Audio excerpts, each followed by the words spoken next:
നമസ്കാരം. ആസാദി വാർത്തയുടെ നൈറ്റ് ഷിക്ക് സ്വാഗതം. നോക്കാം ഇന്നത്തെ പ്രധാനപ്പെട്ട വിശേഷങ്ങൾ. 30 ദിവസത്തേക്ക് റഷ്യയിൽ നിന്നും എണ്ണ വാങ്ങാൻ അനുമതി. വികസന തുരങ്കം വയനാട് തുരങ്കപാതയുടെ ആദ്യ ബ്ലാസ്റ്റ് സ്വിച്ച് ഓൺ കർമ്മം നിർവഹിച്ച മുഖ്യമന്ത്രി. 50 യുദ്ധവിമാനങ്ങൾ ഇറാന്റെ ഹൃദയഭാഗത്ത് ഇസ്രയേൽ ആക്രമണം. ഖമേനിയുടെ ഭൂഗർഭ ബാങ്കർ തകർത്തു.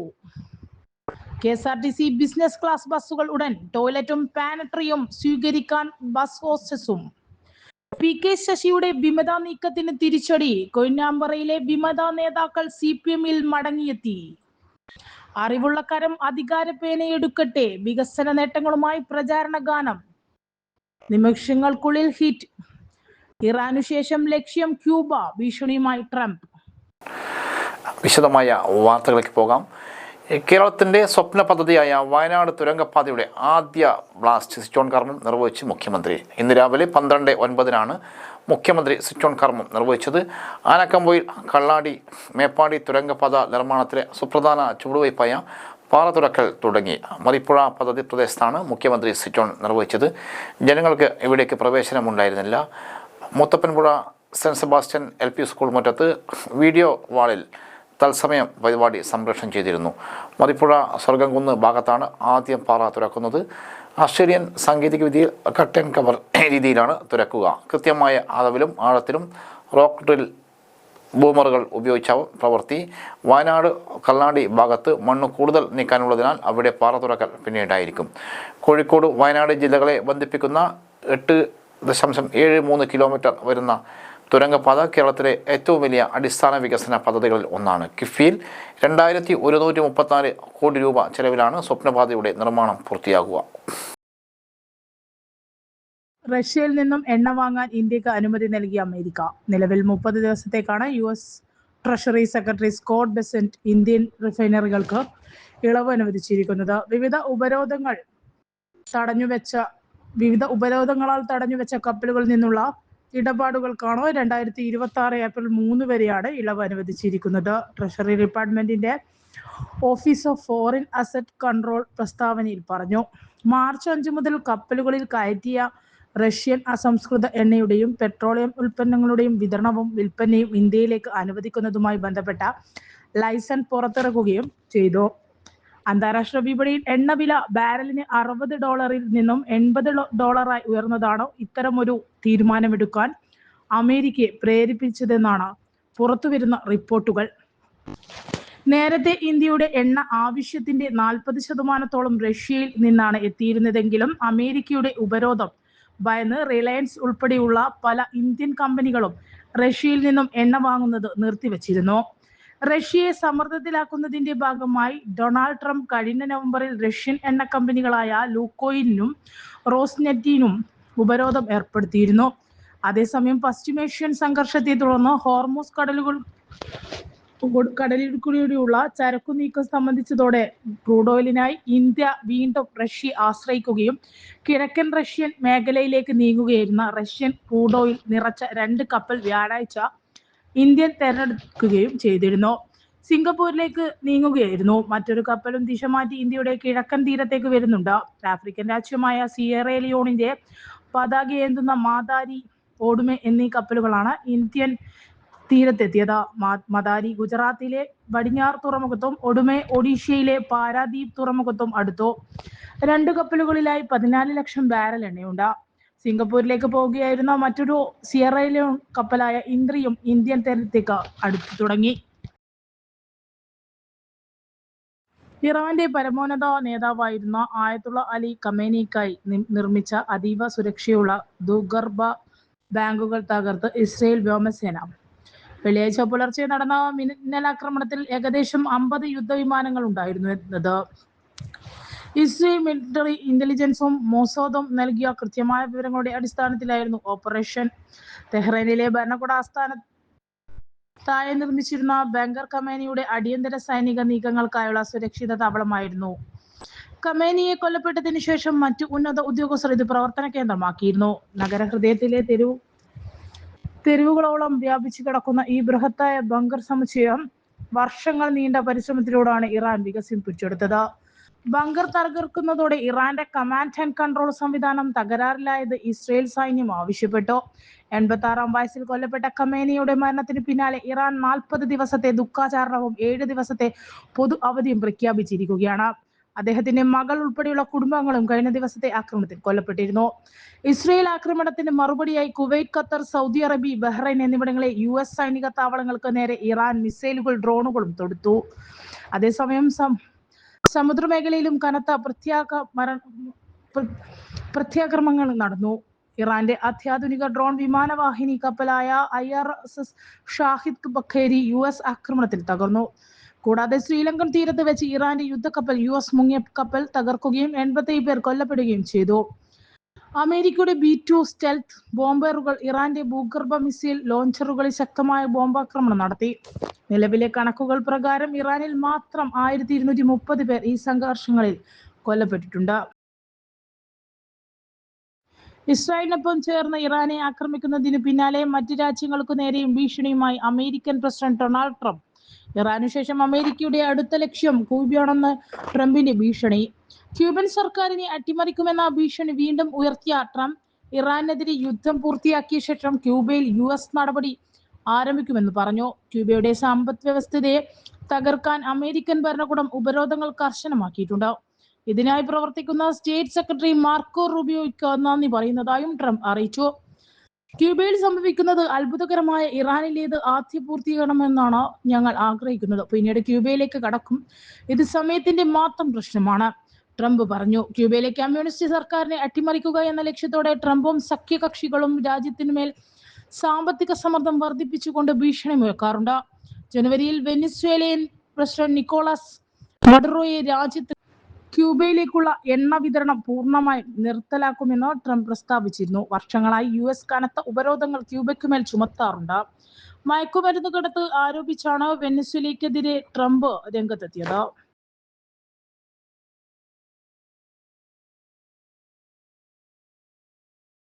KSRTC ബിസിനസ് ക്ലാസ് ബസ്സുകളുടെ ടോയ്ലറ്റും പാൻട്രിയും സ്വീകരിക്കാൻ ബസ് ഹോസ്റ്റസും.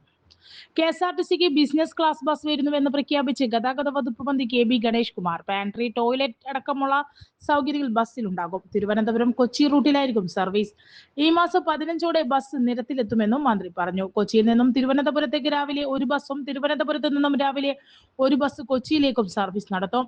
റോഡ് പണി കഴിഞ്ഞാൽ തൃശൂരിൽ നിന്നും സർവീസ് ആരംഭിക്കും. 3.5 മണിക്കൂർ കൊണ്ട് തിരുവനന്തപുരത്തെത്തുന്ന തരത്തിലുള്ളതായിരിക്കും സർവീസ്. ആലപ്പുഴ, കൊല്ലം, തിരുവനന്തപുരം എന്നിങ്ങനെയായിരിക്കും സ്റ്റോപ്പ്. ടോയ്ലറ്റ് അടക്കം ബസ്സിലുണ്ട്. മെനു നോക്കി നേരത്തെ തന്നെ ഭക്ഷണവും ഓർഡർ ചെയ്യാൻ സാധിക്കുന്ന തരത്തിൽ ആയിരിക്കും ബസ് സർവീസ് നടത്തുക. ടിക്കറ്റ് പരിശോധിക്കുന്നത് ഹോസ്റ്റസ് ആയിരിക്കും. എയർ ഹോസ്റ്റസ് പോലെ ബസ് ഹോസ്റ്റസ് എന്ന സംവിധാനം കൊണ്ടുവരും. അവരായിരിക്കും എല്ലാം നിയന്ത്രിക്കുന്നത്. എല്ലാം തയ്യാറായിട്ടുണ്ടോ, ബസ് വരുമ്പോൾ താൻ ഓടിച്ചു നോക്കുമെന്നും മന്ത്രി കൂട്ടിച്ചേർത്തു. എറണാകുളത്ത് വെച്ച് നടന്ന പരിപാടിയിൽ വെച്ചായിരുന്നു മന്ത്രിയുടെ പ്രഖ്യാപനം. ബസിന്റെ നിറങ്ങളടക്കം തിരഞ്ഞെടുക്കുന്ന കാര്യത്തിൽ അവസാനവട്ട ചർച്ചയിലാണെന്ന് ലഭിക്കുന്ന വിവരം. മിന്നൽ സർവീസ് പോലെയുള്ള സർവീസ് ആയിരിക്കും. നേരത്തെ റിസർവ് ചെയ്ത് യാത്ര ചെയ്യുന്നതിനാൽ ബസ് കണ്ടക്ടർ ഉണ്ടാകില്ല. ഡ്രൈവറും ബസ് ഹോസ്റ്റസുമായിരിക്കും ബസ്സിൽ ഉണ്ടാകുക എന്നും മന്ത്രി അറിയിച്ചു.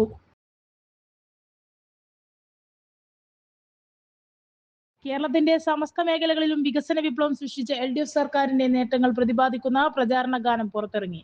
പ്രശസ്ത റാപ്പർ വേടനാണ് ഗാനം ഒരുക്കിയിരിക്കുന്നത്.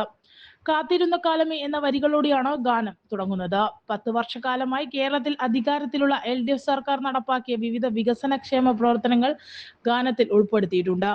പുറത്തിറങ്ങിയ നിമിഷങ്ങൾക്കുള്ളിൽ ഗാനം വൈറലായി. അവകാശ ഔദാര്യമല്ല, പുലരി പിറക്കട്ടെ, അറിവുള്ള കരം അധികാരപേന എടുക്കട്ടെ, ആ മഷി കൊണ്ട് പുതുതലമുറ നീതിയെടുത്തട്ടെ തുടങ്ങിയ ശ്രദ്ധേയമായ വരികൾ ഗാനത്തിലുണ്ട്. മുണ്ടക്കൈ ചൂരൽമല ഉരുൾപൊട്ടലിന്റെ പ്രതിസന്ധികളും പിന്നീട് അതിനെ അതിജീവിച്ച സർക്കാർ ഒരുക്കുന്ന വയനാട് ടൗൺഷിപ്പും ദൃശ്യങ്ങളിൽ ഉൾപ്പെടുത്തിയിട്ടുണ്ട്. ഒന്നായി തുടരാം നവകേരളത്തിലേക്ക് എന്ന ലൈനോടെയാണ് ഗാനം. ദുരിതങ്ങൾ നിറച്ച UDF ഭരണകാലവും LDFന്റെ സുവർണകാലമായ 10 വർഷത്തെ ഭരണവും താരതമ്യം ചെയ്ത് PRD കഴിഞ്ഞ ദിവസം പുറത്തിറക്കിയ പരസ്യ പേജുകളും ഏറെ ശ്രദ്ധേയമായിരുന്നു.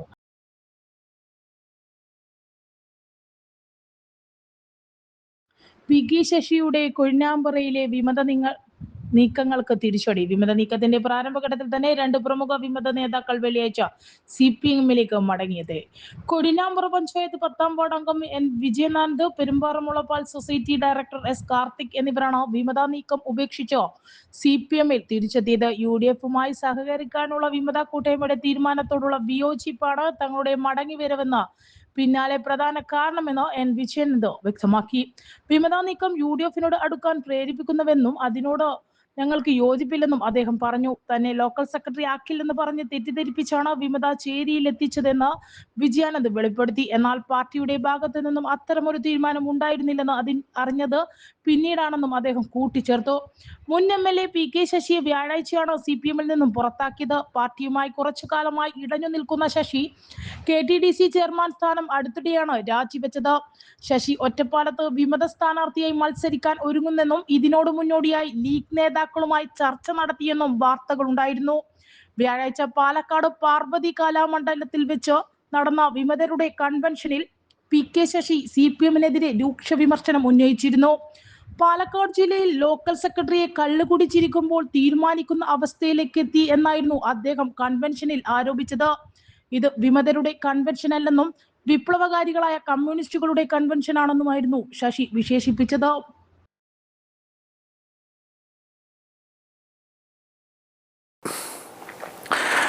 കരുതിയിരിക്കണം, കരുത്തായിരിക്കണം. വൈദ്യുത കലാജാഥ സമാപിച്ചു.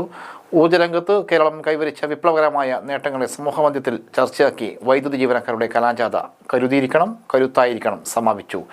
ഇരുൾമൂടിയ കേരളത്തെ 10 വർഷത്തെ വിപ്ലവകരമായ മാറ്റത്തിലൂടെ ലോകത്തിൻ്റെ ശ്രദ്ധയിലെത്തിക്കാൻ വൈദ്യുത വകുപ്പ് നടത്തിയ ഇടപെടലാണ് സ്വീകരണ കേന്ദ്രങ്ങളിൽ കലാകാരന്മാർ ചൂണ്ടിക്കാണിക്കുന്നത്.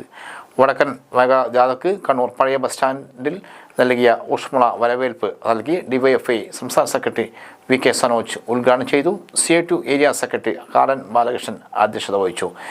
A Sameer, TR Rajan, Ranjith KV, Seena KK, Rajesh Manatt, C Jagadeesan, K Vijith ബാലൻ, സൂര്യൻ TP എന്നിവർ സംസാരിച്ചു. പയ്യന്നൂരിൽ നടന്ന സ്വീകരണ പരിപാടി TI മധുസൂദനൻ MLA ഉദ്ഘാടനം ചെയ്തു. CITU area secretary KK Krishnan അധ്യക്ഷനായി. P Santhosh, Sreeja, KP Rameshan, Madhusoodanan, TV Sanoj എന്നിവർ സംസാരിച്ചു. 4 സോണുകളായി നടക്കുന്ന പരിപാടിയുടെ ഉത്തരമേഖല ജാഥ കോഴിക്കോട് നിന്ന് മാർച്ച് 4-നാണ് പര്യടനം തുടങ്ങിയത്. TP സൂരജ് ജാഥ ലീഡറും M ലതീഷ് ജാഥ മാനേജറുമായിരുന്നു. NV Ajith, OV Ramesh, Jayendran, CP Sudheesh, Shinoob, Faisal, നിത്യ, PM ജയപ്രകാശൻ P എന്നിവരാണ് കലാജാഥയിൽ അണിനിരന്നത്. ജാഥ കാഞ്ഞങ്ങാട് സമാപിച്ചു.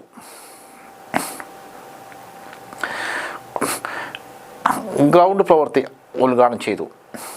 കേരള സർക്കാർ കായിക വകുപ്പ് നടപ്പാക്കുന്ന ഒരു പഞ്ചായത്തിൽ ഒരു കളിക്കളം പദ്ധതിയുടെ ഭാഗമായി നിർമ്മിക്കുന്ന കണ്ണൂർ ശ്രീനാരായണ കോളേജ് ഗ്രൗണ്ടിൻ്റെ പ്രവൃത്തി ഉദ്ഘാടനം പുരാവസ്തു മ്യൂസിയം വകുപ്പ് മന്ത്രി രാമേന്ദ്രൻ കടന്നപ്പള്ളി നിർവഹിച്ചു. Sree Narayana college principal doctor KP Prasanth അധ്യക്ഷനായി. SN ട്രസ്റ്റ് എക്സിക്യൂട്ടീവ് അംഗം അരയാക്കണ്ടി സന്തോഷ് വിശിഷ്ട അതിഥിയായി. Sports Kerala foundation chief operating officer doctor Achyukumar Kurma report അവതരിപ്പിച്ചു. C Vinod, C Lakshmanan, KV Thampa, PK Pavithran, B Krishnan, TK Pradeepan എന്നിവർ സംസാരിച്ചു. Staff council secretary doctor Ayana സ്വാഗതവും കോളേജ് സൂപ്രണ്ട് പ്രത്യുഷ് പുരുഷോത്തമൻ നന്ദി പറഞ്ഞു. സെക്കൻഡ് ഡിവിഷൻ കേരള പ്രീമിയർ ലീഗിൽ FC അരീക്കോടിന് വിജയം. കണ്ണൂർ ജവഹർ സ്റ്റേഡിയത്തിൽ നടക്കുന്ന സെക്കൻഡ് ഡിവിഷൻ കേരള പ്രീമിയർ ലീഗിൽ ഇന്നത്തെ മത്സരത്തിൽ 1-നെതിരെ 2 ഗോളുകൾക്ക് FC അരീക്കോട് മലപ്പുറം FC കേരള തൃശ്ശൂരിനെ പരാജയപ്പെടുത്തി. കളിയുടെ 30-ാം മിനിറ്റിൽ മുഹമ്മദ് റിഷാൽ PFC അരീക്കോടിനെ മുന്നിലെത്തിച്ചു. 1-ാം പകുതിയുടെ 45-ാം മിനിറ്റിൽ മുഹമ്മദ് നബീൽ KV FC അരീക്കോടിന് വേണ്ടി 1 ഗോൾ കൂടി നേടി. അരീക്കോടിൻ്റെ വിജയം 2-0 എന്ന നിലയിൽ എത്തിച്ചു. 2-ാം പകുതിയുടെ 61-ാം മിനിറ്റിൽ നിഷാദ് PFC കേരളയുടെ ആശ്വാസ ഗോൾ നേടി. മത്സരം 2-1 FC അരീക്കോടിന് അനുകൂലമായി. ഇന്നത്തെ കളിയുടെ താരമായി മുഹമ്മദ് നബീൽ KV തിരഞ്ഞെടുത്തു. Second division Kerala premier league ഫുട്ബോളിൽ ശനിയാഴ്ചയും ഞായറാഴ്ചയും മത്സരങ്ങൾ ഉണ്ടായിരിക്കുന്നില്ല. ഡോക്ടർ PM മധുജിത്തിനെ അനുസ്മരിച്ചു. CPM കൂടാളി ലോക്കൽ കമ്മിറ്റി അംഗം, കൂടാളി ഗ്രാമപഞ്ചായത്ത് വൈസ് പ്രസിഡന്റ്, കൂടാളി സർവീസ് സഹകരണ ബാങ്ക് പ്രസിഡന്റ്, കൂടാളി പൊതുജന വായനശാല ഭരണസമിതി അംഗം, കേരള ശാസ്ത്ര സാഹിത്യ പരിഷത്തിൻ്റെ പ്രവർത്തകൻ എന്നീ നിലകളിൽ പ്രവർത്തിച്ചിരുന്ന ഡോക്ടർ പി എ മധുജിത്തിൻ്റെ 8ാം ചരമവാർഷിക ദിനത്തിൽ അനുസ്മരണ പരിപാടി സംഘടിപ്പിച്ചു. കൂടാതെ നടന്ന പരിപാടിയിൽ CPM മട്ടന്നൂർ ഏരിയ കമ്മിറ്റി അംഗം ഇ സജീവൻ പതാക ഉയർത്തി അനുസ്മരണ പ്രഭാഷണം നടത്തി. പി പത്മനാഭൻ അധ്യക്ഷത വഹിച്ചു. Local secretary P Noufal, K Mohan Masad, N Rajan, PK Baiju തുടങ്ങിയവർ സംസാരിച്ചു. കാവിൻമുനമ്പ് പാലം പ്രവൃത്തി ഉദ്ഘാടനം നാളെ മുഖ്യമന്ത്രി നിർവഹിക്കും. ചെറുകുന്ന് പട്ടുവം പഞ്ചായത്തുകളെ ബന്ധിപ്പിക്കുന്ന കാവിൻമുനമ്പം പാലത്തിൻ്റെ പ്രവൃത്തി ഉദ്ഘാടനം നാളെ വൈകിട്ട് 5 മണിക്ക് മുഖ്യമന്ത്രി പിണറായി വിജയൻ നിർവഹിക്കും. കാവിൻമുനമ്പിൽ നടക്കുന്ന ചടങ്ങിൽ പൊതുമരാമത്ത് വകുപ്പ് മന്ത്രി PM മുഹമ്മദ് റിയാസ് അധ്യക്ഷത വഹിക്കും എന്ന് വിജയൻ MLA അറിയിച്ചു. കിഫ്ബിയിൽ ഉൾപ്പെടുത്തി 91 കോടി രൂപയാണ് സംസ്ഥാന സർക്കാർ പദ്ധതിക്ക് അനുവദിച്ചത്. 1395 മീറ്റർ നീളവും 11 മീറ്റർ വീതിയിൽ നിർമ്മിക്കുന്ന പാലത്തിന് 46 മീറ്റർ നീളത്തിൽ 2 സെൻസാനും 35 നീളത്തിലുള്ള 36 സ്പാനുകളും ഉണ്ടാകും. ഫൈൽ ഫൗണ്ടേഷൻ വിഭാവനം ചെയ്തിരിക്കുന്നത് പാലത്തിൻ്റെ ഇരുവശങ്ങളിൽ 1.5 മീറ്റർ വീതിയിൽ നടപ്പാതയും നിർമ്മിക്കും. പട്ടുവം ചെറുകുന്ന് ഭാഗങ്ങളെ അപ്രോച്ച് റോഡ് നിർമ്മിക്കുന്നതിന് വേണ്ടി 65 സെൻറ്റ് ഭൂമി നേരത്തെ ഏറ്റെടുത്തിരുന്നു. പാലം പൂർത്തിയാകുന്നതോടെ തളിപ്പറമ്പ് പട്ടുവം ഭാഗത്തുള്ളവർക്ക് പഴയങ്ങാടി കണ്ണപുരം റെയിൽവേ സ്റ്റേഷനിലേക്കും ചെറുകുന്ന് അമ്പലം മാട്ടൂൽ ഭാഗത്തേക്കും പിലാത്ര പാപ്പിനിശ്ശേരി KSSP റോഡിലേക്കും ചെറുകുന്ന് കണ്ണപുരം മാട്ടൂൽ ഭാഗത്തുള്ളവർക്ക് പട്ടുവം തളിപ്പറമ്പ് ഭാഗത്തേക്കും എളുപ്പത്തിൽ എത്തിച്ചേരാൻ സാധിക്കും. നടാൽ പാലത്തിൻ്റെ പ്രവൃത്തി ആരംഭിച്ചു. നടാൽ പാലത്തിൻ്റെ പ്രവൃത്തി ഉദ്ഘാടനം രജിസ്ട്രേഷൻ മ്യൂസിയം പുരാവസ്തു പുരാരേഖ വകുപ്പ് മന്ത്രി രാമേന്ദ്രൻ കടന്നപ്പള്ളി നിർവഹിച്ചു. പാലത്തിന് 2 14 മീറ്റർ സ്പാനുകൾ ഉൾപ്പെടെ 28.9 മീറ്റർ നീളവും 11 മീറ്റർ വീതിയുമുണ്ട്. ഇരുഭാഗങ്ങളിലും 1.5 മീറ്റർ വീതിയിൽ നടപ്പാതയും ഒതുക്കും. അടിത്തറയ്ക്ക് പൈൽ ഫൗണ്ടേഷനാണ് നൽകിയിട്ടുള്ളത്. കണ്ണൂർ ഭാഗത്ത് 60 മീറ്റർ നീളത്തിലും കിഴുന്ന ഭാഗത്ത് 155 മീറ്റർ നീളത്തിലും അനുബന്ധ റോഡുകളും ആവശ്യമായ ഇടങ്ങളിൽ പാർശ്വഭിത്തിയും ഡ്രെയിനേജും റോഡ് സുരക്ഷാ ക്രമീകരണങ്ങളും പദ്ധതിയിൽ ഉൾപ്പെടുത്തിയിട്ടുണ്ട്.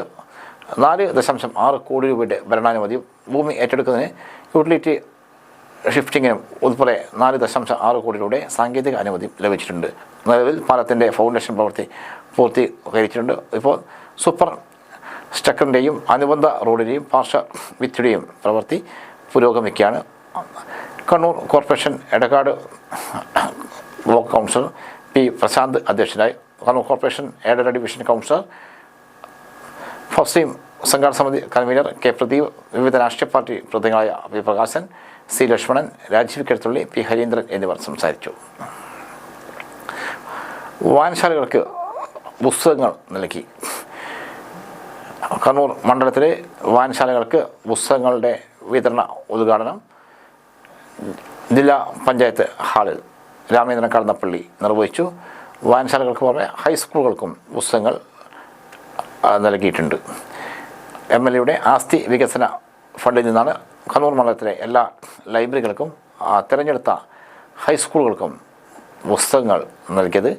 പീപ്പിൾ മിഷൻ ജില്ലയിലെ തിരഞ്ഞെടുത്ത വായനശാലകൾക്ക് ഉള്ള പുസ്തകങ്ങളും ചടങ്ങിൽ വിതരണം ചെയ്തു. ജില്ലാ പഞ്ചായത്ത് ഓഡിറ്റോറിയത്തിൽ നടന്ന പരിപാടിയിൽ ഡോക്ടർ V ശിവദാസൻ MP അധ്യക്ഷനായി. TK Govindan master, library council ജില്ലാ പ്രസിഡന്റ് മുകുന്ദൻ മഠത്തിൽ, KSTA ജില്ലാ secretary KC Sunil master, Kannur സർവകലാശാല library science assistant professor doctor AV Ramya, library council ജില്ലാ secretary PK Vijayan, doctor RV Bindu എന്നിവർ പങ്കെടുത്തു. ഇതോടെ ഇന്നത്തെ ആസാദി വാർത്തകൾ സമാപിക്കുന്നു. വീണ്ടും നാളെ കാണാം. നന്ദി, നമസ്കാരം.